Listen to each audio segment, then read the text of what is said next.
Hello everyone, welcome to Blissfully Living. I'm joined today with my great friend Stefan Burns, who is just blowing me away with his videos on grounding, earthing, geomagnetic ideas. And today, before we begin the conversation, I really like to ask Stefan to do a guided meditation, just a really short one to allow us to tune into the same frequency, if that makes sense. I don't know if you're okay with that, Stefan. Yeah, let's jump right in. Thank you for inviting me on the channel. And this will be a simple visualization meditation that you can do anywhere. That's really excellent at grounding because the practice of grounding is going outside, connecting to the earth. And sometimes it's just not possible to do it with bare feet on the ground. Let's say you're in an airplane, but you're feeling a little unsettled. This is an exercise that you can do anywhere. So I invite you to close your eyes and just feel where you are, the state of your body. You can start to deepen your breath and take a deep breath. Let it go. And within your mind, your third eye, visualize yourself wherever you are and create a fully accurate 3D picture. So what are you wearing? What does your hair look like? Where are you seated or standing or laying down? Just recreate exactly where you are now. And then with your breathing nice and calm and regular, imagine a glowing light orb in the center of your chest, just right where your heart is, just slightly pulsing and glowing. Nothing dramatic, just a visual representation of your vital life force energy, the center of your biofield. And now broaden your perspective to see the earth around you, whether the ground directly underneath you, or just put the earth into perspective wherever you are. If you're on a plane, then move your view up so you're actually looking down. You can see the earth. And now leaving the visualization of your body, start to move through the earth and find the core of the planet. Just imagine kind of a very bright pulsating light at the center of the earth. This is the core where the magnetic field is generated. Very powerful electric currents flow there. All this helping to create and preserve life on earth. And so you've seen the glowing light of your own biofield. You've seen the central light of the earth. Now going back to yourself in that 3D accurate, realistic vision of yourself, start to extend an energy line from the center of your being down through the earth, reaching the core, and take your time. First, it has to leave your body, then it reaches the surface of the earth, starts moving through the dirt, the crust, eventually gets down to the mantle, the more fluid, superheated rock. It keeps moving through that until it magnetically snaps and connects to the core of the earth. And this magnetic field extends from the earth and extends from ourselves, and the two combine together seamlessly at all times. So even if you're not connected to the earth with feet on the ground, you are always energetically connected to the earth. And these field lines allow the flow of energy. And now just visualize that flow bidirectionally pulsing subtly. If you have any energy in your field that does not serve you, let's say it's overly excitable or anxious, nervous, angry, anything that you just is part of your not self, allow that energy to flow down this line and give it to the earth, because the earth can transmute all energies. She's happy to receive all energies. And then as that energy flow is leaving, you can draw up a new energy flow from the earth with the frequencies and vibrations that you desire, whether this is a state of happiness or peace or blissfulness, and perform this energy exchange. Draw that in, and with this glowing center of your biofield, this light ball, slowly imagine it expanding outwards from the center of your chest until you're bathed in an entire sphere of golden white light. Feel this replenish yourself at a deep cellular level, nourishing every aspect of your being. And that's it. You can do that at any time, anywhere. And it's a very simple visualization that's very powerful, I find. Thank you so much, Stefan. That was amazing. Thank you. So Yeah. we're gonna get right in because I'm a philosophy student and I've been trying to really think deep about a lot of the ideas that I've come across on your channel. And by the way, hats off. I don't have a hat, but hats off. Like you've done an amazing job of going really deep on the science of grounding, not just from a physical perspective, but also from a frequency-based perspective, which is often not talked about in a lot of the grounding science that you read about. Yeah. So just to begin with, high level, what are we really? Like, what is the nature of the human being? What are the levels that we are? And another question connected to that is how do we achieve wholeness and wellness? So the two questions are connected. Yeah. And that's a good one, because to achieve wholeness and wellness, you have to have some level of understanding of what you are in the beginning. Of course, I think we're going to continue to be discovering what we are for millennia. But there is some level of holistic understanding that we have had for millennia since ancient times. Maybe it's just going to come into increasingly clear focus and high resolution. We've seen the picture, but as time continues on, it'll become, more high fidelity.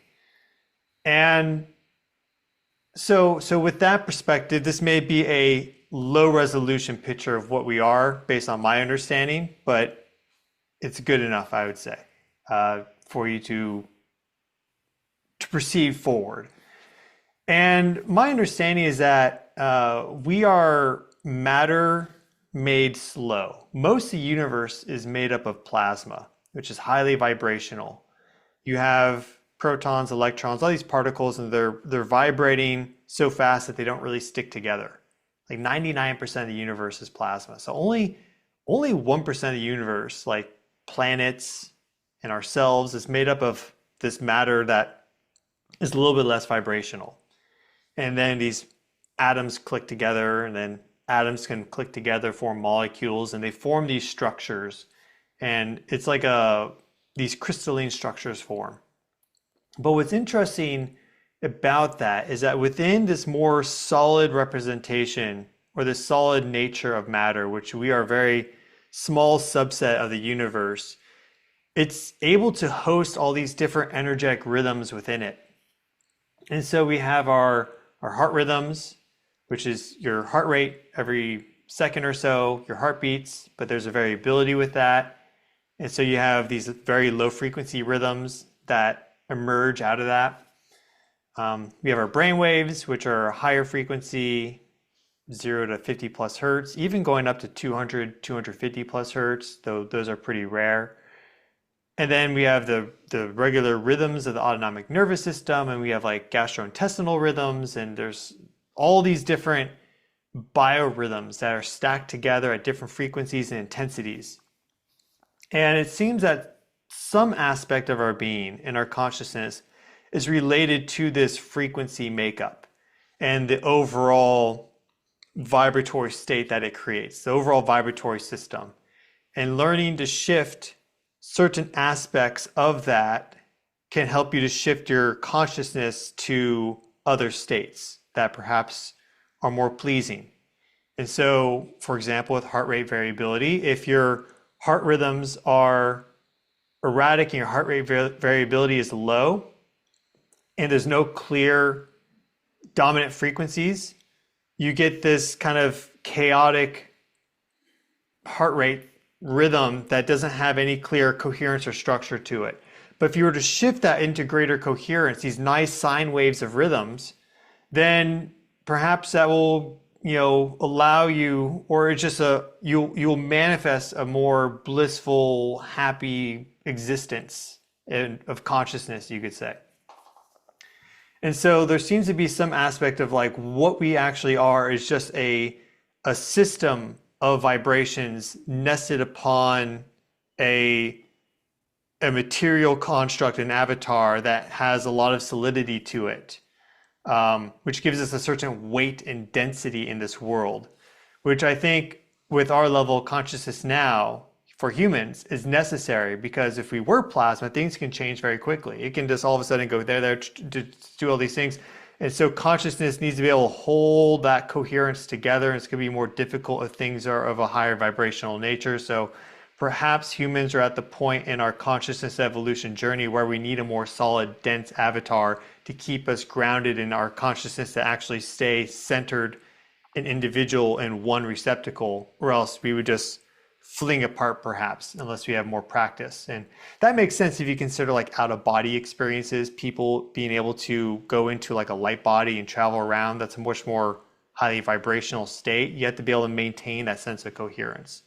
And so that is kind of my understanding of it. And that's why I think grounding and earthing is so valuable, because the earth is this energy system very similar to us, also made up of this matter that's very solid and dense, but has all her own energy rhythms, these geophysical energies that I describe on my channel, like telluric currents, but also just the rhythms of the sun that she receives and Schumann resonances and more.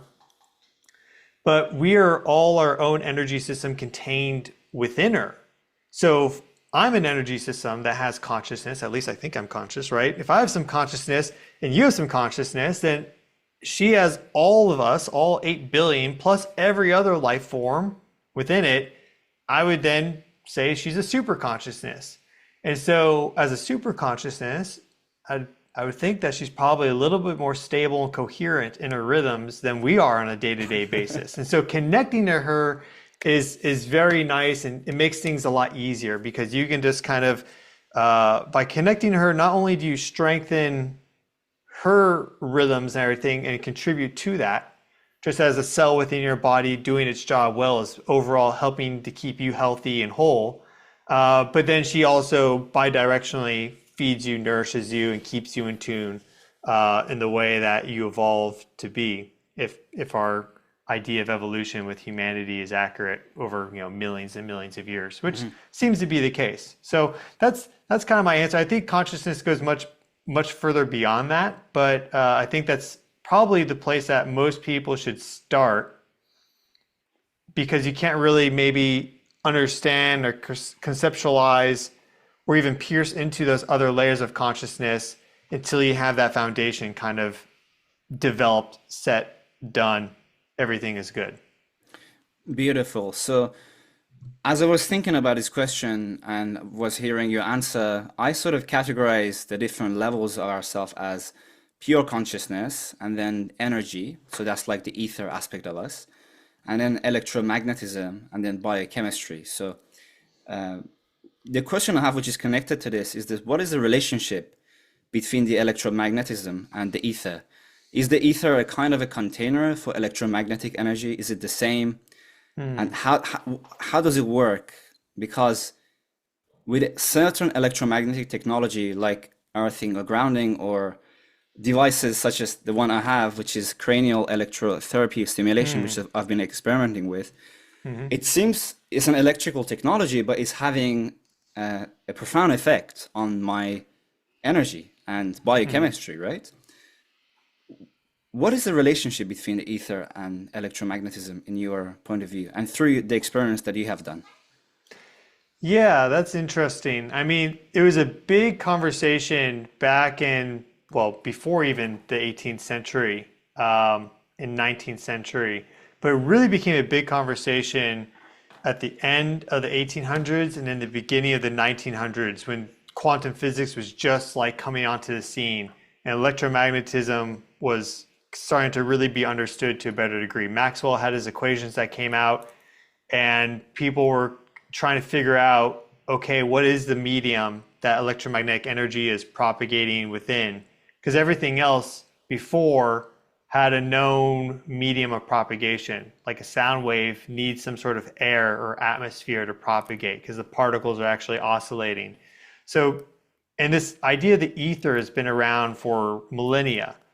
And so I'm not just going to, go through all the stuff that those quantum physicists thought, because they very well could have ended up on a wrong assumption. Because again, I think that our understanding of this is so minor still compared to what it actually is. So there does seem to be some sort of, like, why has the idea of an ether been so captivating for so long? I think that in and of itself tells you that there's something there, and that the fact that quantum physicists have discarded the idea of an ether may turn out to not be 100% in our best interest, and we may have to end up going back to that concept though from a different perspective. So there's some sort of, and I actually just was writing about this today, right before we got here. I'm writing my book. I'll make sure I send you a copy. Yeah. But the ether is like this subtle, very subtle energy that maybe it's even beyond electromagnetic. I mean, that could kind of be this energy field that explains like quantum entanglement, for example, how you can move one particle, another one will behave. Like if you change the spin on one, the spin on the other will change, even though they're separated by vast distances. This is like spooky action at a distance. Maybe this like etheric field helps to explain that, but we don't really know what it is. I would say the etheric field is almost, it's very similar, I guess, to like the field of consciousness. I mean, I guess you could go electromagnetism, the ether, then consciousness. That could be one model of understanding. They probably all kind of blend together. And so the electromagnetic field seems to kind of lead into the etheric one. The etheric one kind of leads into the consciousness one. And maybe the etheric field is, in some aspect, like the background noise of the electromagnetic field. Like we have our heart rhythms, and every second your heart beats, it generates a magnetic field. The peak intensity of that field is about 100 picotesla. So it's not that strong. It's the strongest of the body, but it's not that strong. And about 2 meters away, it starts to fade out and integrate into the background noise, which is the composite of all signals from everywhere. And so it contributes to and slightly strengthens that background noise, but now it's indistinguishable from the rest of that sea of signals. Perhaps that's the ether, just this like background latent energy that's being fed from all sources. And I think that's what some people are kind of reaching for when they're talking about like 0 point energy, like somehow you can get to this dimension beyond space and time that has this vast potential of energy to it. Like perhaps that's the ether. Maybe it's in a completely different dimension. But within that like background noise, I mean, I have consciousness embedded within my heart rhythms, like my emotional state and all this. There's good research on that. That's propagating out. If we were sitting right next to each other right now, like we would have an exchange of information just through our biofield. We could be back to back, not say anything. We could be exchanging this energy and information and probably walk away a little wiser about one another after, let's say, 10, 20, 30 minutes or something. And then, so that energy is going into like this background field. If you're close to each other, you can communicate through that electromagnetic standpoint. But if it's going to this like etheric field, perhaps, then it's just everything mingling together. It's all, it's like my consciousness is now part of that background field. Your consciousness is part of that background field. All the other 8 billion people on the planet, every other life form, every plant, every insect, the earth herself, the entire cosmos is just feeding its consciousness. It becomes like this universal consciousness field. Mm-hmm. And then at that point, you start to get close to, I would imagine, some sort of creator type consciousness energy, God or source or whatever you want to call it. So that's one model of understanding, I guess you could think of. I feel a certain truth and resonance to that, but I also remain cognizant of the fact that that's probably just a shadow of the reality that's currently at play. But if it helps us to get one step closer to the truth, then I think that's a good step to take. Yeah, so you sort of mentioned the interconnectivity between electromagnetism and the ether. So with a practice like earthing, obviously on the physical level is an electromagnetic energy, the Schumann resonances, as you mentioned, which resonates at 7.83 hertz, correct me if I'm wrong. But yet it has effect on our etheric energy. It has effect on how we feel, right? And the animating life force that is within ourselves. So maybe the electromagnetic is also like a gateway, right, to a deeper frequencies that are made of etheric energies, right? So it's not just grounding, it's not just about receiving the antioxidants from the earth and reducing inflammation on a physical level, but it has a spiritual foundation, right? It has a Yeah. foundation that has a real effect on our ether or prana. Yeah, I think so. And that's one reason I put so much time into earthing and grounding, why I'm writing this book on it right now. I mean, that's going to be the first book, very likely, of many. And so I'm kind of laying out this foundation of the difference. First off, the difference between grounding and earthing. Grounding is just physically connecting to the earth and getting that electromagnetic energy exchange built, actually doing that connection. And now there's this flow of energy. And that flow of energy is always happening. Whether you are grounded or not, it's just what's the conductivity and what's the rate of the flow. If I'm in an insulated environment, there's always still a flow of energy, but it could be greatly reduced by orders of magnitude, 5, 6, 10 orders of magnitude. Whereas if you put your feet on the ground, your skin's conductive, the earth is conductive, boom, you equalize your potential, the flow of energy is pretty quick, and the effect is much more potent. If at different rates of flow, I imagine there's different effects, and that's my experience, that's your experience. Yeah. But it's always happening. And then earthing is the more holistic perspective that then starts to bleed into spirituality of like, okay, we're having this flow of energy, but what's the quality of the energy? Like grounding, you can ground to more than just the earth. You can also ground to another person. Like they'll have their own energy potential, you have yours. And if you were to like hug them, right, then you're having this like more conductive exchange of energy. Well, if this is someone that you really love and they're an amazing person, that's going to be an overall good thing for your biofield and for your consciousness, I'd imagine, because you're kind of raising the overall magnitude of those loving feelings and that blissful state. But you could also hug someone that hates your guts or has a lot of like unsolved or unresolved problems that they carry with them. And as a result, you could take that in. And that's not necessarily good. So just focusing solely on earthing may not always behoove you because you want to be conscious of the quality of the energy that you're taking in. And that's made up by the specific frequencies that it's made up of, all the different constituent frequencies, and they get smashed together. Like Jesus, they say, or Yoda too. I was thinking Buddha. But Jesus, Buddha, Yoda, right? They had this like blissful state, right? And that's probably at least what we think of nowadays. That is their dominant kind of energy and emotion. It's just pure bliss. They've reached that state. But in general, we're made up of a sequence of different emotions. So you could be happy, but there could still be some like sadness in the background.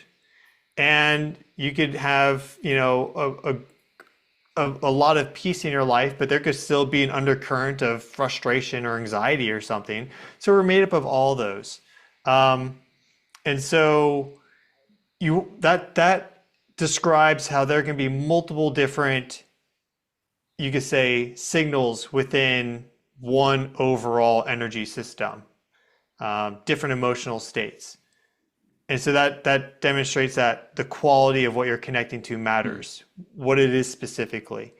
And so that's why I think it's important to practice more so earthing than just grounding. Grounding is just like, let's just connect to the earth, or let's just connect to something. I'm going to plug myself into the wall, like like the electrical system of the house. It's like, if you understand electromagnetism, you know that's not good for you, because it's picking up all these energies from the grid and the cell signals and everything.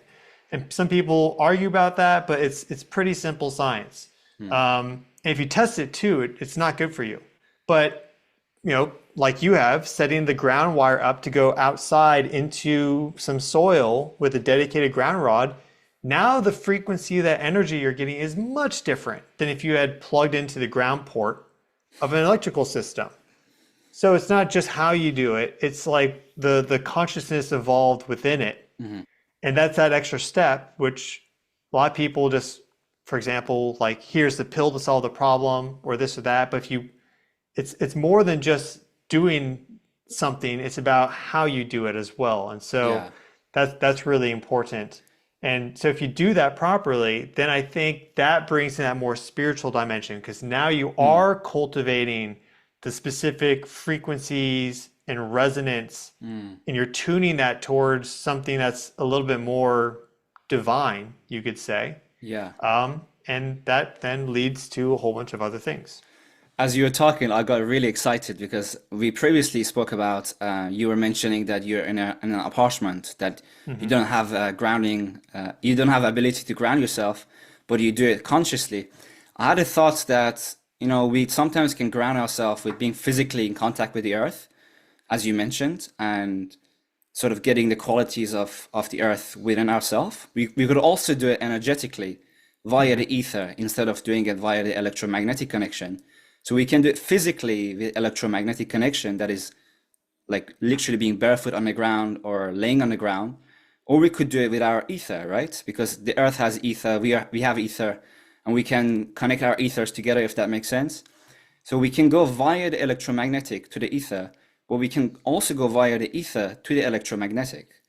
But another thought that I had, which really excited me, was, you know, if, for example, you're talking to your mother online, and there is an ether connection, there's a love connection online between the two of you, even virtually, right?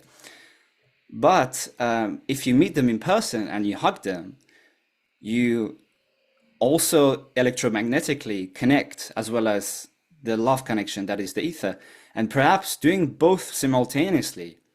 So that is to say, being in contact with the earth physically, but also having an intention of connecting with the earth like you did in the meditation.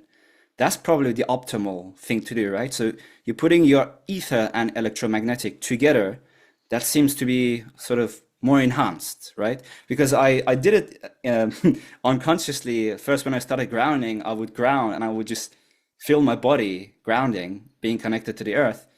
I may have even called some placebo effect that, you know, who knows what placebo is, but like I could have created an enhancement effect of being in contact with the earth.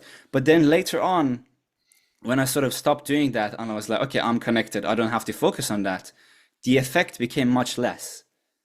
And I'm sort of thinking now, maybe there is the intention of connecting with the earth on the etheric level that is also equally important, if not more. What are your thoughts on that? Yeah, I think it makes perfect sense. And yeah, I mean, you want to connect through all the different channels and bring them all into coherence together simultaneously. That would definitely, I would imagine, strengthen the effect. I don't have to imagine, I've experienced it just as you have. And so some people have a natural aptitude one way or another. Some people are very physically minded, and so they can feel their body very strongly. And so for them, you know, actually going out and grounding and that physical experience is very powerful. Other people are naturally already very mental and in that kind of etheric realm. And so they can connect to those energies via, let's say, that meditation, that visualization very easily and perform some level of grounding that way. But again, as we just said, like, it's probably most beneficial to do both plus others all at the same time. And I think it's also good to train the different modalities and not just to solely stick with your strengths. Like I go to the gym and I do heavy weights, but I also, like today, I just did like a deep stretch class, like flexibility training. Like that stuff's all super good for you, right? Creating that overall sense of health and wellness. And so if you can only do the earthing via the etheric connection, let's say, because again, you're like flying on a plane. That's great. Do what you can. If you can only do it physically and you're not able to kind of build that etheric connection for whatever reason, then that's great. Just, get that physical component done. I guess a good example of that would, for example, be grounding while you sleep. I mean, you'll be going off and having dreams and whatever that entails while you sleep. But when you're sleeping, you're not doing a conscious meditation. But if you can do it all together simultaneously, I think that is really ideal. And then you start to build that skill, and I think it starts to really pay dividends with time. Yes, and that connects with my next question, which is, I mean, we already touched upon it, but what is bioelectrical health and bioelectricity, and why is it important to consciousness and wellness? And another question that connects to that is like, what are the ways to optimize our bioelectricity? You mentioned doing exercise and stretching, and I've seen in one of your videos, you mentioned that yoga improves bioelectricity. If you could sort of high picture and then maybe go a little bit in detail, what is bioelectricity and how do we optimize it? And what is the best way to optimize our bioelectrical field? Yeah, well, bioelectricity, there's a few words for it. There's bioelectricity, there's the bioelectromagnetism, and they're all just describing the electromagnetic nature of the body, but even more so than the body, you can start to extend out to the mind and also like the biofield, the aura. Because it goes from very dense things to things that progressively, you could say, less dense and more etheric, like the aura. But the aura contains a bunch of information within it, allows us to get those intuitive signals from others. So they're all important. They're just different. One is not more important than the other. They're just all different aspects of the organism. And so you have, for example, your heart rhythms based on, you have this depolarization that occurs within pacemaker cells, and they go from, I think it's around negative 90 millivolts. All of a sudden they jump up to 30 millivolts. So they have this 120 millivolt swing in their electric potential that depolarizes them, generates this electrical pulse wave, travels through your heart, and your heart contracts. And that generates this magnetic field that extends out from the body. That's a very strong bioelectric signal. You also have your brain waves, the nerve pulses, the depolarization of your neurons, these neural spikes, and they create these waves of electrical activity that we can measure in the brain, also of the magnetic field. There's different ways to do that. And then you even have just simply the voltage gradient. Like, what's the potential of the electric field in one part of your body versus another? If there's a difference, that creates a gradient. And that voltage gradient seems to have a profound influence over how cells express themselves, their like individual and group behaviors, the expression of DNA. DNA seems to connect to that cellular voltage gradient and extract information from it. It seems to be an organizing field, and a morphogenetic field that contains information within it and helps to imprint and program your actual shape and structure. Because if you take a salamander and you cut its arm off, its biofield changes and it knows to regrow that limb in exactly the same shape and everything. It's completely wild stuff. So that's kind of some of the science of bioelectricity at like a fine scale. And I think in general, we have this kind of Western mental tuning where we like to look at everything very finely and dissect things down. And so a lot of people are very interested in optimizing bioelectricity and tuning the biofield by using different devices, like pulse electromagnetic field devices, or like your little brainwave thing, which I've played with myself too. Yeah. And I don't think there's no merit to that. Um, but I think we're still at a point where using that is we still have a very limited understanding of the effects of that, and so it's good to experiment with it lightly, but we shouldn't bet our house and everything. You shouldn't put all our eggs in that basket, because it's very similar to kind of the other things that we see with the modern healthcare system, which are not leading us down the right path towards greater health and wellness. And that's why I think earthing is so valuable, because it's so dead simple. But if you just go out, if we're talking about the physical aspect of it, not the etheric, but if you simply just go out and like walk around barefoot on the lawn, your electric potential equalizes almost instantly to that of the earth, because we're quite conductive. Conductivity has a pretty wide range, of course. I mean, it's infinity to, infinity on both sides, but like metal is very conductive. It's like 10 to the 15 Siemens or something like that, like super high. That's why it conducts electricity so easily. Meanwhile, like salt water is like 1 to 10 Siemens, something like that. And then you have the air, which is like 10 to negative 15. So if you're in, let's say, an apartment on the 10th floor, and the ground is wood, which is also very resistive and insulating, you don't really have this conductive connection to the earth.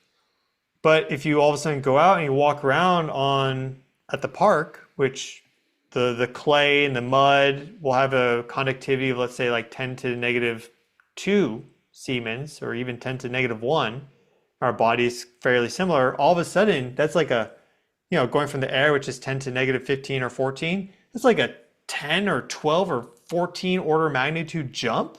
Like, it's dramatic in terms of how much faster that energy flow can go, right? How many zeros? That's like 14 zeros, right? So it makes a difference, big difference. So you do that, you equalize the potential, and now you have this new energy coming in. You have these electrons flowing to the body, and that's where most people stop with their understanding of grounding. It's just about electrons, right? It's also, again, as we discussed, what's the quality of those frequencies? So if you're grounding in, let's say, Central Park, New York, I'm sure that's better for you than hanging out in the 30th floor of your apartment, right? But you're still in the middle of a massive mega city. Whereas if you are grounding out in the middle of the wilderness, I would think that that's probably a more beneficial environment. You take what you can get, but the overall quality is still important to keep in mind.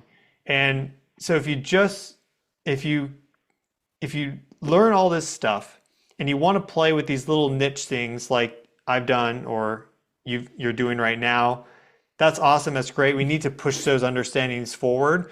But to keep it simple, stupid, just to go outside and do some earthing and grounding is probably going to be the most beneficial thing you can do by far.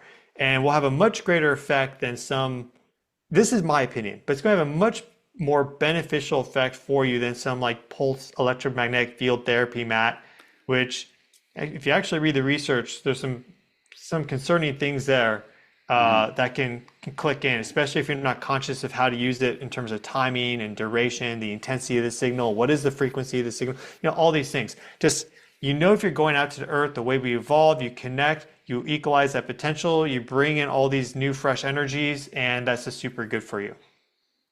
Yeah, I actually, when I started university here at St. Andrews, I invited everybody to go and join a cold dipping community. So I started the community, and I live right by the sea, so we go into the sea every morning. I mean, I go every morning. Now, some of my friends come every day, like 2 or 3, and join me. So it's like cold water, grounding. Sometimes we get the sunlight if we're lucky, but we do that quite regularly. So it's been like a wonderful experience. So there's 2 things I want to talk about. Before I get to the Schumann resonances and telluric currents, I really wanted to talk about the phenomenology of sleeping while being grounded. And again, the only person who ever mentioned this was you. And I was actually thinking about this because I started dreaming in a completely different way when I started grounding. And my dreams, I can describe them as is a lot more smoother and a lot more, it's kind of like I was going through air. It's like, normally my dream is like you know, the signal is kind of Mm, wavy, whereas now it's like shh. And even my I've got a tracker that tracks my sleep, mm. and it really shows me that my sleep has been my heartbeat has been quite regular. So, and then even if the dream is scary, it's kind of like I'm not physiologically reacting to it. I'm just like cruising through it, which is really strange. And I also remember my dreams. So last night I had a dream of a crow just who was talking to me. And I really remember the dreams these days. Like the dreams are really vivid. They're not erratic, they're kind of consistent and they build up slowly. And it's a lot more gentler. And it's like, it is fascinating. And yeah, I saw your video talking how grounding potentiates dreams. And I was like, holy shit, this is so cool because what if the people, the so-called shamans and witches who lived in the wilderness, right? And they were so-called in communion with the elements, the elementals, right? Perhaps they were receiving these earth energies, frequencies via being in that sort of ecosystem of being in contact with the earth, the ground, the trees, and receiving all of these frequencies with the ether that comes with it. Yeah, what are your thoughts on? I know I sort of combine a few things, but what are your thoughts on that? Yeah, I mean, I think that's one of the kind of the coolest things to explore with earthing is if you do get a good earthing setup and you are connecting to Earth while you sleep, ideally, or you're doing earthing often enough to keep that signal, to keep that coherence with the Earth rhythms, then I find that that helps to potentiate dreams. And one reason why, I think there's a lot of reasons, but one reason why is you need stable biorhythms for your body to rest and recharge and do all the things that it needs to do. And so your circadian rhythm is really important. At the end of the day, if we want to really boil it down, you could say that grounding helps you to reduce inflammation and helps to normalize your circadian rhythm through optimizing hormones and just kind of balancing your sleep-wake cycle. But if you have a more optimized circadian rhythm, these biorhythms are more coherent and they're clicking in at the right time. I mean, for example, your brainwave rhythms will be more optimized and you're going to have a stronger like dream sense if your delta and theta rhythms are higher power and more coherent and they have some frequency architecture and structure to them. Whereas if they're kind of low power and more chaotic and not really in resonance or any sort of frequency structure with one another, you probably won't have any dreams, or if you do, they'll just be kind of be fragmented and you won't really remember them because it's like also a consciousness aspect. And I mean, there's some aspect too of dreaming that's related to hormones. I'm conflicted on whether this is accurate or not. Some people say that we release DMT when we sleep, and I guess, I haven't actually read any research showing the secretion of DMT while we sleep, but there seems to be some level of truth there. So I'll leave it at that. Like it just through the optimization of all these systems, that then just builds this foundation of possibility for then entering into these more etheric realms with our consciousness. Because anyone that's had powerful dreams that give them some sort of better understanding about themselves or situation can attest to the fact that they have profound influences over you in your life. And then if you've had a precognition dream where you've had a dream that basically told you the future, then you start to like know that there's something more to this on like a dimensional and consciousness level. Because I've had only a few precognition dreams, but one of them was so precise and it wasn't mundane, but it was so precise and it came true about 3 months later. That's like, that was weird. Like there's something to this. And so if you get all that established, then your body seems to say, okay, you got this down. Let's now explore this next level of reality. Because if you're not doing that, that's where you need to be. If you can't even optimize your sleep, then we're not going to load you up with the dreams because it's going to be just too much for you. And my understanding of, for example, like nightmares is that it's a way for you to undergo a consciousness like empowerment, to face these things that seem fearful and to actually come out and like overcome that fear. And so, I mean, I occasionally I have dreams that aren't pleasant, but in general, over the years, I've seen myself go from having dreams that I'm afraid of, and now, I mean, I've had some like pretty wicked dreams that I actually wasn't in any sort of state of fear while it was happening. It was just an observation state. And so I'm observing these crazy things happening. I'm like, that is like, whoa, like, what is that? But I wasn't like freaking out. It was just simply observation. And that helps you to become a more empowered person, because that's just the reality of nature. There's things that are amazing. There's things that are horrific. That's just what it is. And so you're not going to be given that, I feel like, if you're not ready for it. And there's things that you can do to, like, for example, to make that worse. To touch on very briefly, for example, my experience with cannabis and a lot of other people's experience with cannabis, specifically THC, it's very Plutonian. It suppresses your dreams. And so a lot of people smoke it because they don't want to dream. But if you do have a dream, it takes you lower in frequency and you have more of these kind of nightmarish dreams, typically. That's what it seems. So it's this agent that takes you down in frequency, but there's a lot of power down these low frequencies, like the Schumann resonance, for example. The lowest frequency one is the most powerful overall on average. So there's this consciousness evolution journey that is available to us within the dream space.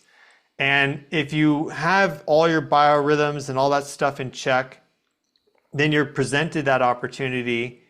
And the fact that, for example, they're more vivid and you're able to remember them better speaks to the effect that grounding and earthing has on your consciousness. Because you have to be more conscious and awake in order to remember something. Or just in your day-to-day, if you have better memory of something, then I would say that you're more conscious in that aspect, at least. I mean, I can see someone just kind of randomly, and I won't even be like intently like staring at them, but I'll remember the clothes they're wearing, all this. And a lot of people like, how did you have such good memory? It's just like, I just remember it, right? Yeah.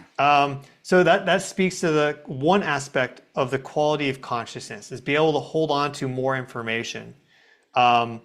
And not have it tire you out, because consciousness is also in some aspect kind of tiring. That's one reason why we go to sleep, is because we're conscious all day and our body needs that decharge. But then if you have the systems in place to help your body rest and recuperate, which is earthing and grounding, then you can play with that extra bandwidth of consciousness. And in my understanding, it's actually us kind of going into our consciousness, going into a different dimension. Because anyone that's had a dream that's extremely vivid knows that it's no different than waking consciousness, and in the aspect of like, this is just as real in the moment as me going to get my coffee in the morning. Like, there's just no difference. Though once you wake up, yeah, now it's a dream. But in that moment, it is just as real, if not more. And so there's something to that. It's just some different aspect of reality that we connect to. And earthing and grounding seems to transport us there to an easier degree. And I've found a lot of my, you could say, like, spiritual downloads, or just my own kind of personal introspective journey facilitated through earthing and grounding. So Yeah. That was fascinating. An idea that popped into my head, you know, the Carl Jung's idea of the collective unconscious. yeah, Perhaps we are already in tune with that collective unconscious, but maybe with practices like earthing or grounding, now I'm using those words interchangeably, sorry if I do that, we harmonize we connect ourselves with earth frequency, and perhaps we are more connected to that collective unconscious, which could potentiate, which could explain the dream state that we have. So the collective unconscious is sort of, there is a stronger connection between ourselves and the collective unconscious in that sense, or maybe the earth, if the earth has a collective unconscious. So the signal is a lot stronger, right? So we can actually download these information What are your thoughts on that? I'm glad you brought that up because that's one simple way of understanding it is that when you connect to the earth, you are reducing the bioelectric noise in your body because you're optimizing all these processes and you're getting a lot of inflammation, which is inherently noisy. And by optimizing the noise, you're reducing the noise level such that signals can stand out. And so we're always having these signals produced. Let's say, for example, while we're sleeping, we're always having these brainwave signals being produced, but the noise level is too high. You're just not going to be able to actually recognize that signal as a signal. It will be part of the noise itself. It needs to be able to stand out discernibly from the noise in order to be picked up and then processed. And so grounding and earthing reduces that noise. It reduces the environment from being too noisy to the right level of noise. Because you do want some level of noise that the signal can rest upon. So it's this optimization of just the overall background energy, bringing that into coherence with the earth, allows those signals to stand out more. And then you can process those signals and have that experience. That's one really easy way of understanding it. Yes. And so you're seeing your heart rhythms improve with your sleeping and your grounding setup via your tracker. And so those signals are better able to be recognized by all the different parts of the body because that heart wave, that heart rhythm, the magnetic field that's produced by the heart, and with every single heartbeat, extends out 2 meters. It actually extends out to infinity, but in terms of it being able to be recognizable above the background noise, it goes out about 2 meters. So that's covering your entire body. And so every single second, at all moments, but every single second, every cell in your body is receiving that little magnetic pulse from your heart. And I imagine every cell knows that's the magnetic pulse of your heart.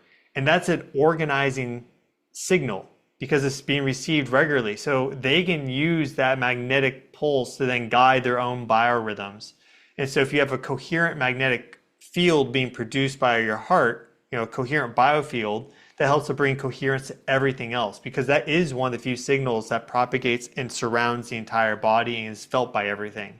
Whereas I can have some neural discharge from my pinky, like right now, and it's not getting probably picked up by my toe. Maybe, but this heart rhythm is very strong. It's being felt by everything. So it's this central guiding influence. And so if like being grounded simply just through the fact that it optimizes your heart rhythms and heart rate variability, if it just improves that, then you're bringing coherence to everything else. Like there's so many different ways of thinking about this. Yeah.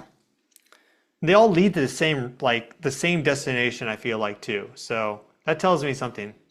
Okay, so it reduces the noise, the electromagnetic noise, so that the collective unconscious that is already always communicating with us, the communication can get through.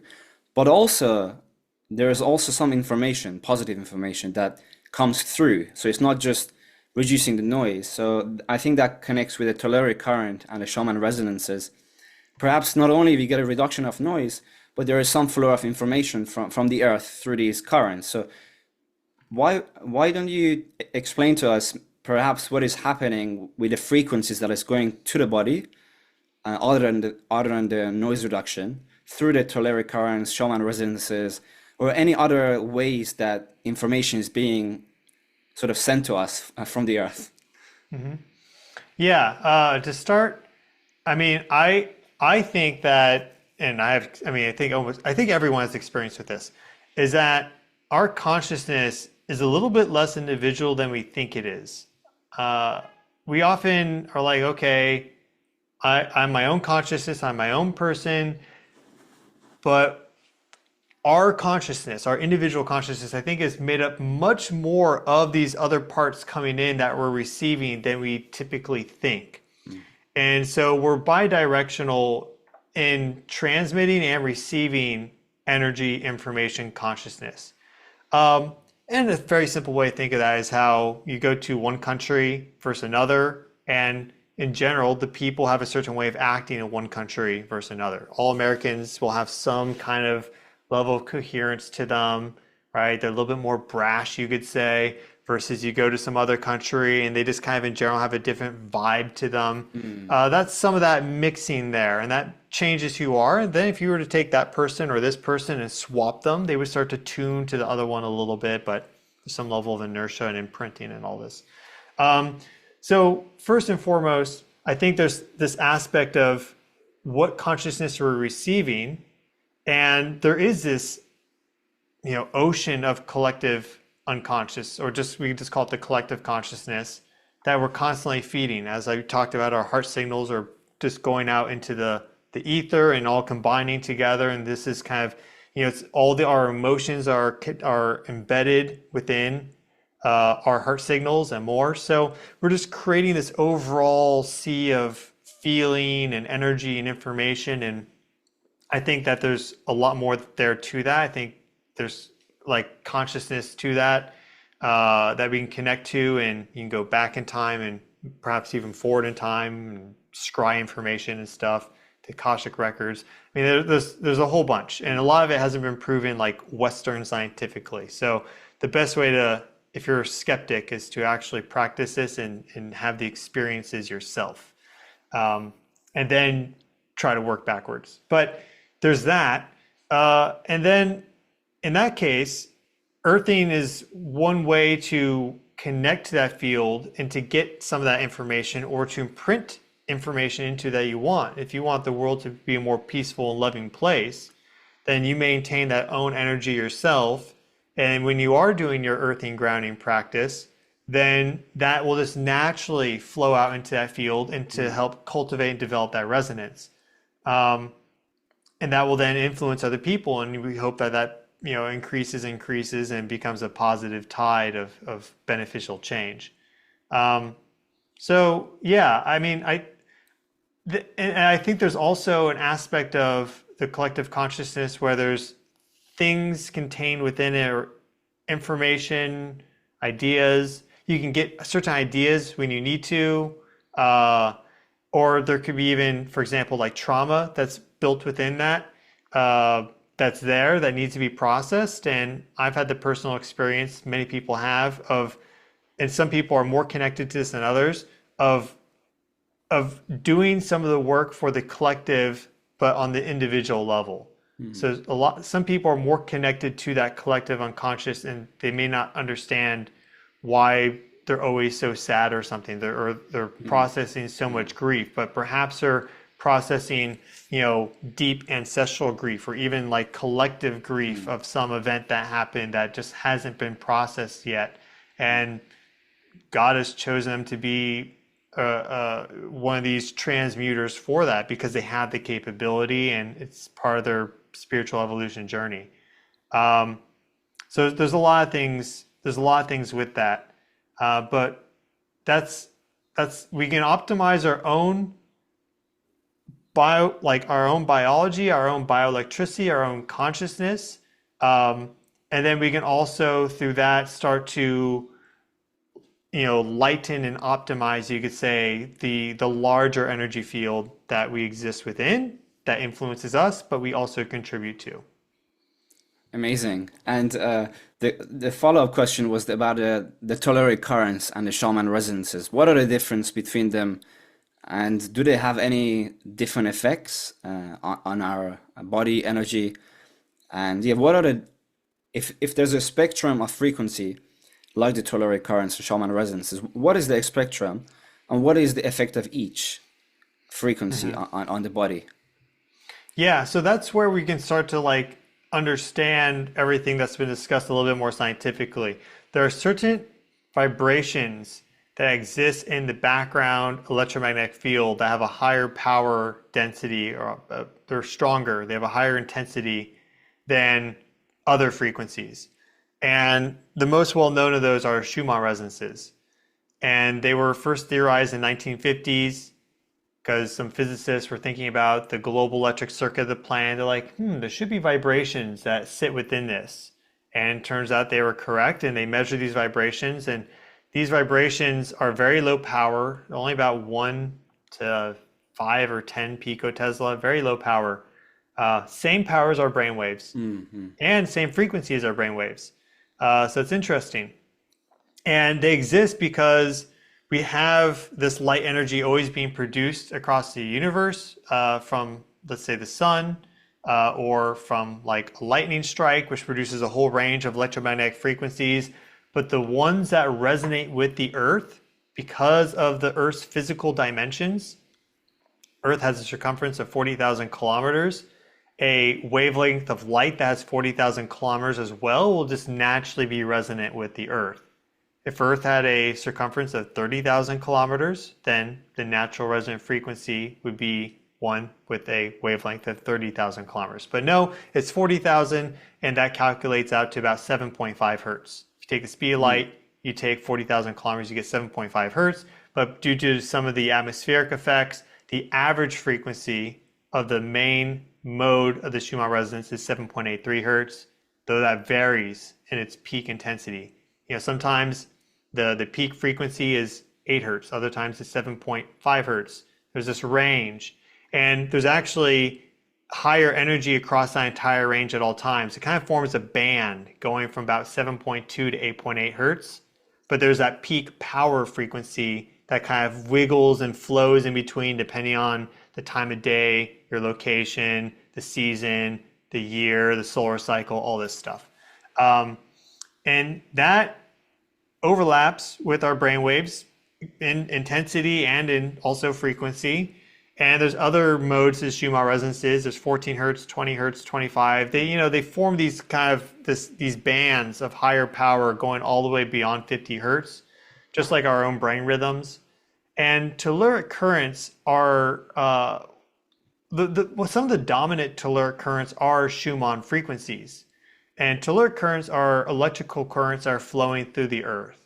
And so you can measure these Schumann frequencies in the magnetic field. You can measure them in the electric field. And so the electric field, for example, could be you actually set up an antenna above the surface in the atmosphere, and you're measuring these electric vibrations. The electric field could also be that you put some probes in the ground, some steel probes, and you measure the changing electric potential and the frequency of that, and you'll see Schumann resonances in both if you zoom into that 0 to 100 parts of the light spectrum, which goes from 0 to infinity, right? Visible light is in the nanometer range. That's up in terahertz, I believe. So, we're measuring down like near 5 hertz, 10 hertz, 20 hertz, super low frequency, pulsing pretty slowly, only 8 times a second for that foundational mode. But there's other telluric currents too, these electric currents that flow through the Earth. There's telluric currents associated with the rhythms of the moon. Whereas if we're measuring the atmosphere, we're not seeing those frequencies so much, but they show up nicely in telluric currents. So you also get these other natural energy ebbs and flows, these rhythms, these geophysical rhythms in the telluric currents. And they all combine together to form this frequency architecture. The Schumann resonances being the most powerful and being the most biologically relevant, but the others taking up lower frequency parts of the spectrum, and they also guide lower frequency rhythms to our biology. We see, for example, with a variety of organisms, but let's take like mussels or clams, for example. They will alter their like hormonal and feeding and breeding cycles with these natural lunar currents, which is gravitational and also electromagnetic. And so the Schumann resonances and telluric currents are in some aspects one and the same, but there are telluric currents that are not Schumann resonances, and Schumann resonances can also exist in the magnetic field. So you get some induction coils, and you're measuring these very slight variations in the magnetic field. And in general, you can think of all of them as just vibrations of the Earth. And the question is, where are they being measured? In the atmosphere, in the ground surface, up in space? There's just vibrations. And since we live on the surface and we walk on the surface, tellurics and Schumann resonances near the surface are the two most important for us. But these are the natural frequencies of the Earth. And because they are that background field, I think they're probably the main frequencies that contain information of the collective. I think we basically imprint our own individual information into that larger network, and all of us combined create that collective unconsciousness. I think it's more than just the Schumann resonances, but I think they're the most direct layer. They're like the first folder that you access, and they may be subfolders in directories, but they're that top level folder. You click in, and there's a whole bunch of information that pops Yeah. up. And so, Yeah. you connect to those, and you connect these telluric currents, and they have all this energy and information within them. But there's undoubtedly more subtle layers to it, and that's where like the idea of the ether comes in, and Yeah. just what we don't know, we don't know. And I was just gonna say that maybe the Schumann resonances again is a frequency that is like a portal. Like the example is if you smoke DMT or you take ayahuasca, it's not just a physical thing you take in, right? There's a portal that opens up through that chemical to a spiritual dimension. So perhaps these frequencies are not just having effects on the physical body, but they're also portals to other dimensions. Just because it's a frequency doesn't mean it's just physical, right? It could be like a portal. precisely, yeah. Yeah. So I have so many other things to talk about, but I want to talk about something that is related to Jesus. So I I think it was about a year ago where I landed on the teachings of the Essenes. I don't know if you looked into the Essene teachings. There's a book called the Essene Gospel of Peace, Okay. and I was blown away by how different Jesus' teaching was. There's one verse which is completely mind-blowing. It's so simple, where Jesus talks about this analogy, this metaphor of how important it is. Like, for example, when you are a child, your mother first gives you milk and it looks after you and gives you care, right? So that the nourishment is given to you so that then you can go to your father and work on his field, right? He uses the analogy and he says, unless you go through the earthly mother, you cannot go to the heavenly father. And that just like slapped me right in the head, like that statement of how different it is to the canonical gospels. That and you mentioned that in the beginning of the podcast, how important the physical body is. That's why even though I used to be an idealist, I'm more closer to a panpsychist point of view, just because of a pragmatic aspect of it is a lot healthier to be a panpsychist. But not to lose my train of thought, we have to first be in contact with the earth, receive his frequencies, receive his nourishment, before we can, have any sort of potential for spirituality, right? Which is not exactly the teaching you get in spiritual circles. Yeah. Yeah, so the Essenes were doing amazing things like 2,000 years ago. They were doing barefoot walking, like grounding. They made songs about the angels of the water, the angel of the sun, the angel of the earth, so like the four elements, the angel of the air. So they were doing breathing exercises, and they made songs about like the angel of the sun. And it could be, like Jesus in the Gospel of Peace, a lot of his miracles, like for example, in one situation, he gets somebody to just be in front of the sun, and the person is sick, and he's sort of combining the element of the sun, and then he sort of commands the element that is connected with the sun, right? So, like the earth itself, we spoke about this earlier, we connect ourselves electromagnetically to the earth, but there's also a being behind the earth that doesn't look like the physical earth, right?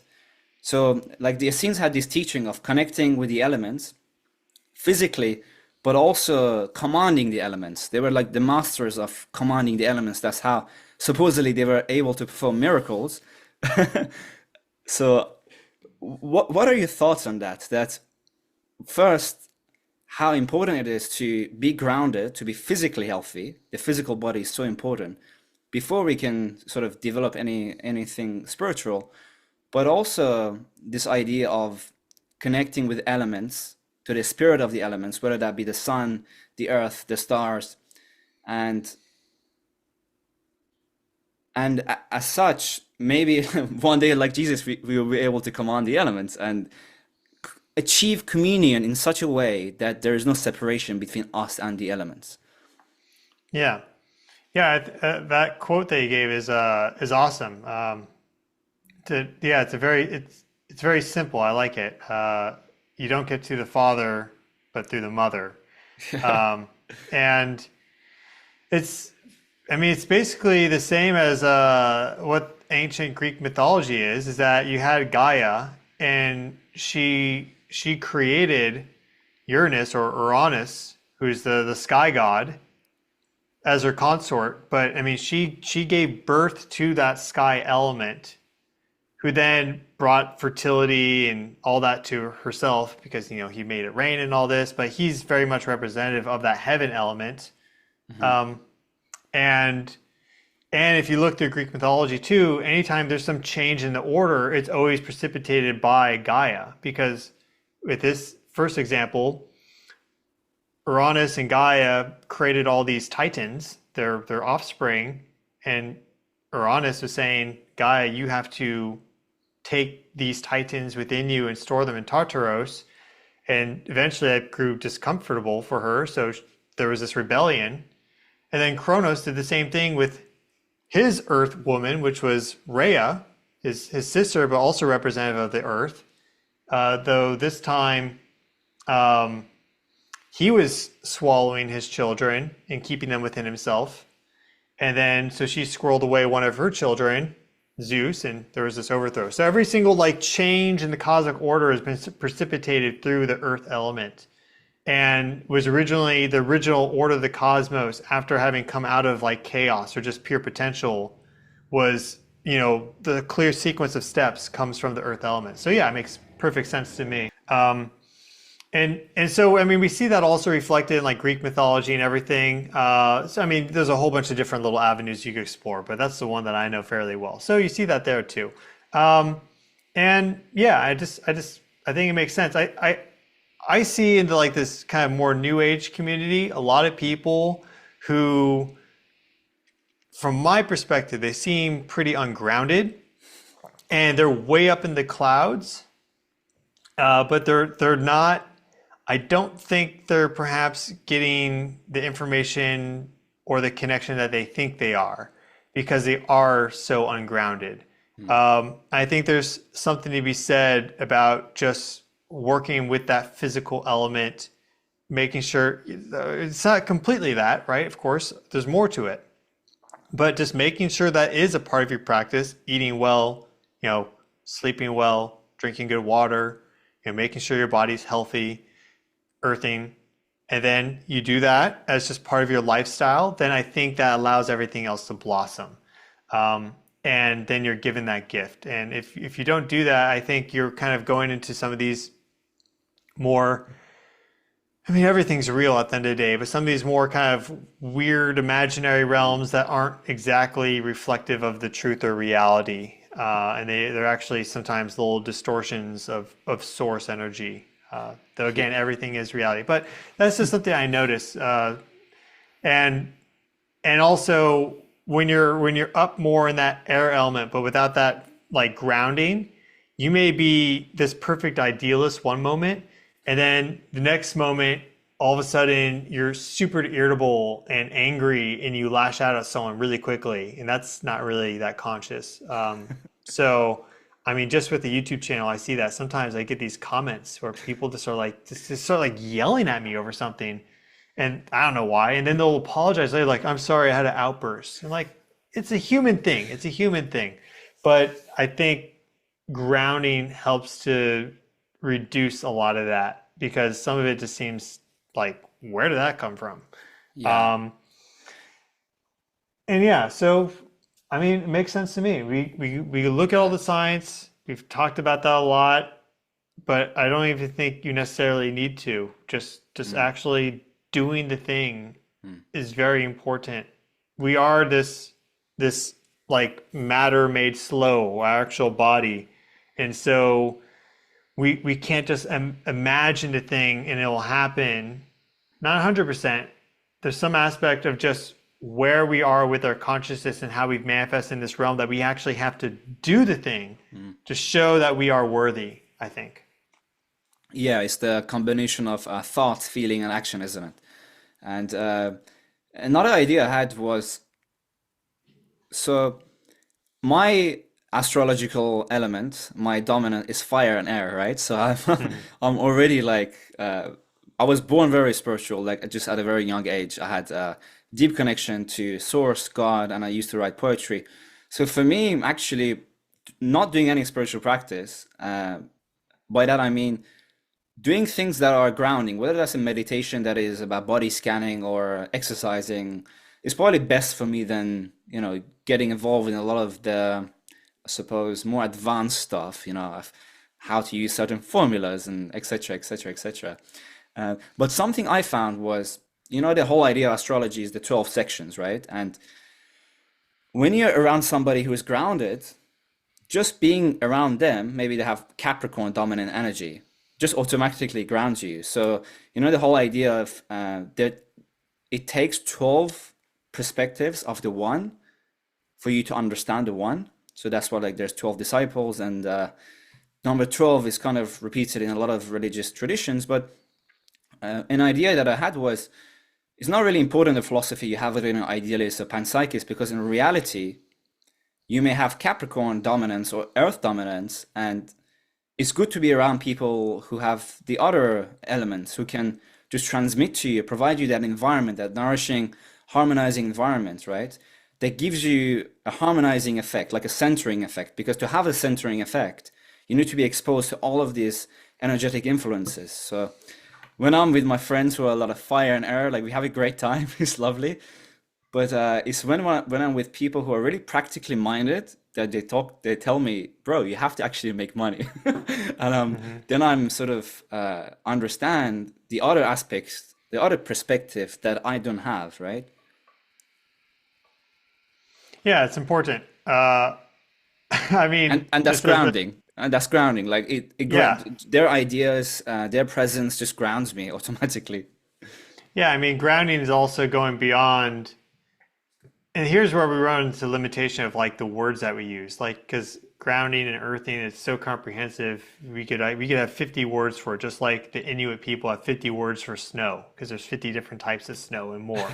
So we should ideally have a whole range of these things. But yeah, it's another aspect that's very grounding to you to expose yourself to other ways of life and things that are important. I mean, I have the YouTube channel, and then I also have a business on the side where I sell herbal tea products and Mm. now like crystals and shoes and stuff. And I love your it shoes, by really, the way. I love the shoes. oh, all I right. Yeah, haven't got one, but I love the idea, and I would actually love to like plug it in, because I was looking for like some barefoot shoes that have a barefoot style that is also grounded, and there wasn't one in the market, and I thought about it, but obviously you were the one who actually made it happen. But yeah, I'd be really interested if you had a something in the UK, like a distributor in the UK, like I would definitely use it and tell everyone to use it. oh, those ship international.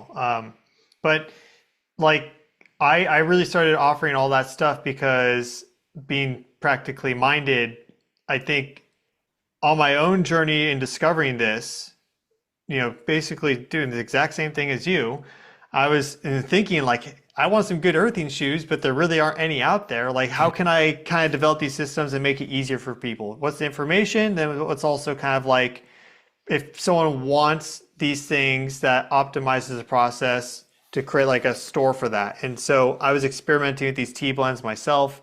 And I was like, well, I can offer this to people. And so I was explaining one of that on the live streams, and someone was commenting like, give it for free, right? Like, give it for free.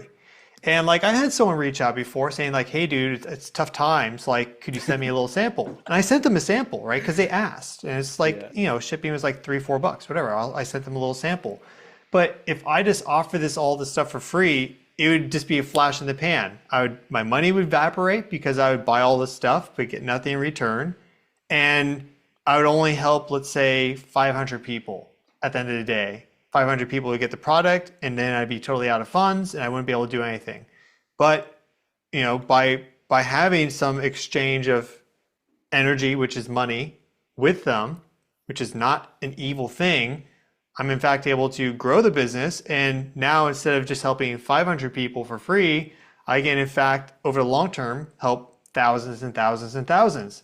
And bring on more products, start to do more engineering and development of these different earthing technologies. And so, that's a Capricorn thing. There's an unevolved and an evolved aspect to it, right? An unevolved aspect to this kind of Capricornian nature would be like, it's just for personal gain, and I'll drive the markups like crazy and I won't care about the quality, that type of thing. But the evolved aspect is like, okay, I know that through running this business and really still focusing on the quality and everything, I can help a lot of people, and that by generating my own success, I can also generate success for other people. So people have these kind of limited mindsets at times. But there are, of course, we see plenty of people abusing, like you could say, capitalistic tendencies, right, for their own personal gain. And then you see some people, as a response, distancing themselves from that, but in many ways, perhaps they're limiting their reach and their ability to help others as a result, because you can always sit there and meditate and pump love out into the world for free. That's amazing. Something we should all do.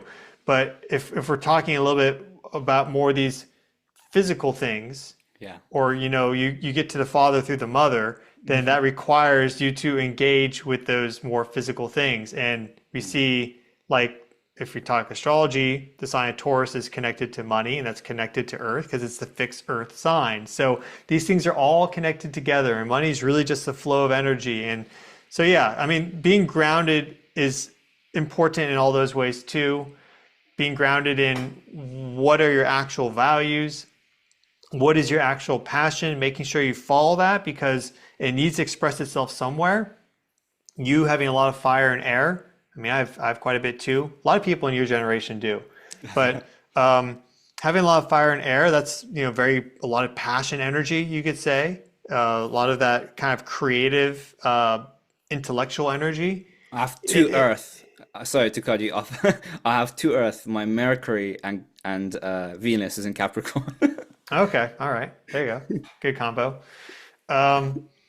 And so like that fire and air energy needs an appropriate outlet, or else it could just disperse everywhere. So working with all the different elements, those 12% perspectives and everything is very, very important. And it takes time. Mistakes will be made, of course, right? But there's that. I think that all this, if you slowly work with it, it all starts to make sense. And at the end of the day, you just have to ask yourself, am I helping others? And am I being true to myself and my desires and passions? And am I making sure I myself am healthy and happy? And if you do those things, I don't really think you can do anything wrong. Like, I think everything will work out, and I think everyone deserves to have a good, healthy life. I think there's right now, it's a little off topic, but there's so much pushback against like this ultra elite, class, and the wealth disparity is so large now that there's this pushback against owning anything. It's like, I think you're going to be happier, healthier, and better able to serve the community as just a good person, and perhaps also as a spiritual leader if you have a roof over your head. Like, we shouldn't feel guilty about having like shelter, or else you're going to, and a stable food source. Like, otherwise you're going to be in that survival mindset. And as someone that traveled a lot over the past 3 years on a very low income, because I was building out these things, I know what it's like to be in that survival mindset. And it was good in some aspect, in that it was like a trial by fire. But looking back though, it's also like, I'm glad I'm out of that, because I wasn't interacting with people as nicely as I could have, or as I do now, because I was so focused on like, wow, I can't spend this $2 because I need every single penny. So all that, we can't ignore the reality of the situation. That's also grounding. Like, if you're up here and you're ignoring the reality situation, then you're ungrounded, and that karma will work its way. Karma always works its way somehow. So you'll get forced into it no matter what. So let's just try to see what reality is, not what you want to be, not what just you have this delusional aspect to it. Like, what is reality, and how can you best work within that system for yourself and for the benefit of everyone in a nice, holistic, loving way? That's kind of how I see it.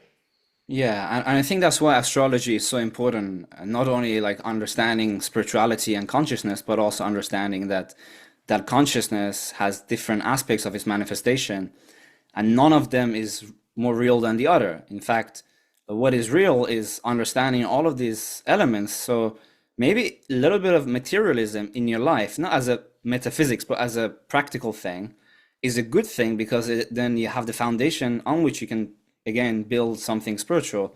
And by the way, this took me years to sort of come out of it, because I went through a phase of like being lost and like deluded, because of the fire and air dominance.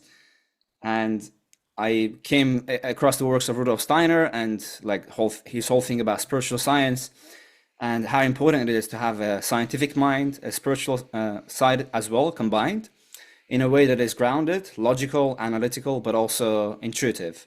So I think you mentioned the fire trials, and I think you were referencing Steiner's work about the fire trials, because there are like 4 different trials that we go through in life. Were you referencing that? No, not specifically, but I guess so. I mean, Trial by um, fire. yeah. Interesting thing is that, I mean, as someone that does a lot of communication around these things, and I'm obviously reading and researching a lot, uh, and relying a lot on the works of others. I'm also just doing a lot of my own kind of introspection on this, my own experience.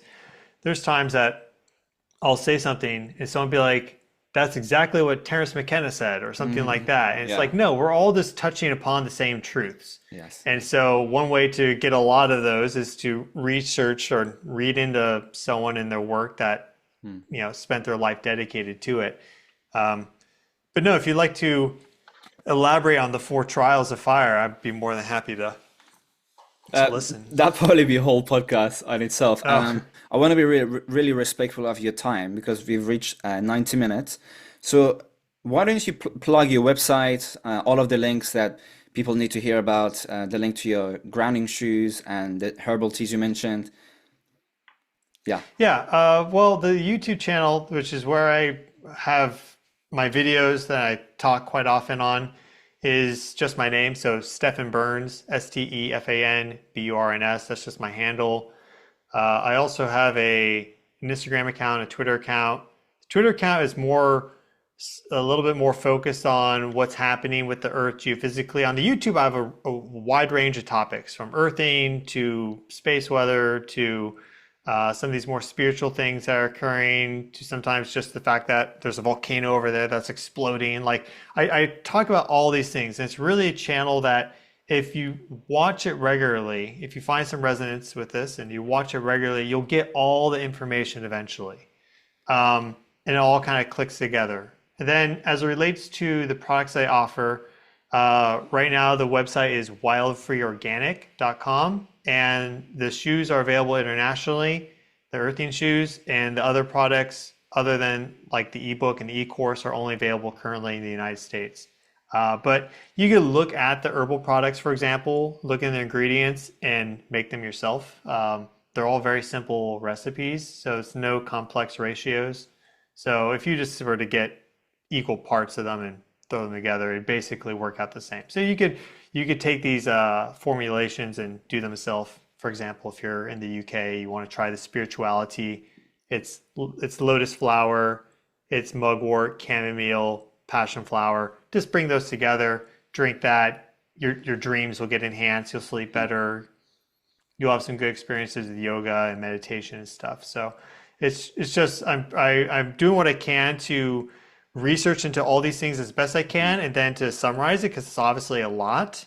And then at the same time, work on building out, you could say, different technologies to help with these connections and processes and stuff. So That's something where we are right now. Yeah, that's something I deeply resonate with. Actually, my last thing was about protocols, having protocols. I have a lot of protocols myself, and that's why I found your work really fascinating, because you were combining like yoga, grounding, chamomile tea and all of that. So in the future, if you like, we can definitely dedicate a whole podcast to different protocols that facilitates different state of consciousness, different brain waves, mind-heart coherence. That's a whole fascinating subject in and of itself, and I love to pick your thoughts on that. But I just want to thank you for being here with me. I'm really grateful that you gave me the time, and it was really nice connecting with you. And thank you again for sharing your knowledge with me. Thank you. Yeah, well, thanks for inviting me. Thank you so much. Namaste. And yeah, I thought we had a fantastic conversation. Yeah. It brings a lot of hope into my heart to see someone so engaged with this. And I don't know, it's almost like I'm talking to a different version of myself. So, because I recognize that nothing can be done by yourself. Like, I'm doing a lot of work right now. I don't have anyone to help me, basically. I do have, like, these shoes are made in Turkey. So, I rely on the manufacturer and all the wonderful people there. I've met them before. But I'm very interested in having there be more than just me working on creating this network and releasing this information and all this stuff through the network effect to a high quality. That's the thing, because I'm someone that's kind of precise with the details, because I think they matter. I think the devil's in the details. And so to see yourself like focus on wanting to go to that depth or that detail, it's like, great. There are other people. So that brings me a lot of hope. So yeah, thank you so much. And reach out anytime. We'll do another one. Yeah, I'd love to have you in Scotland. So while I'm here as a student, if you want to visit, meet some of the students here, talk to them, open their minds and blow their minds, like be my guest. I would love to have you here.